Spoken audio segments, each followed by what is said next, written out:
Machilipatnam to Vijayawada 70 కిలోమీటర్లు, Vijayawada to Guntur మరో 40 కిలోమీటర్లు.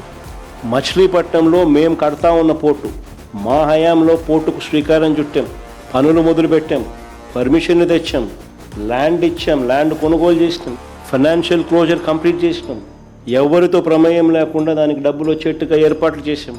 ఈరోజు చెన్నై అనేది పోర్ట్ సిటీ, బాంబే అనేది ఈరోజు పోర్ట్ సిటీ. ప్లాన్ బి కింద మేము చెప్పినాం, మచిలీపట్నం టు విజయవాడ 70 కిలోమీటర్లు, విజయవాడ టు గుంటూరు మరో 40 కిలోమీటర్లు, మొత్తం ఈ 110 కిలోమీటర్లు నేషనల్ హైవే రోడ్డు ఉంది.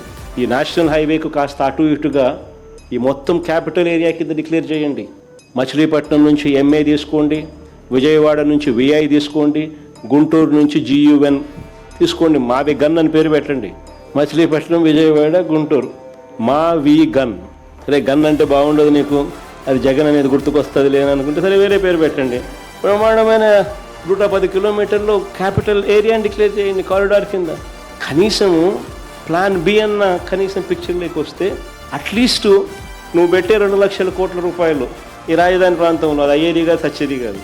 ఆ 2 లక్షల కోట్లలో 10% పెడితే చాలు ఈ మచిలీపట్నంకు, ఈ విజయవాడకు, ఈ గుంటూరు మధ్య కనెక్టివిటీ కోసం, రింగ్ రోడ్లు, ఇతరాతర పనుల కోసం, ఇతర మౌలిక సదుపాయాలు, చిన్న చిన్న మౌలిక సదుపాయాల కోసం 10% పెడితే చాలు.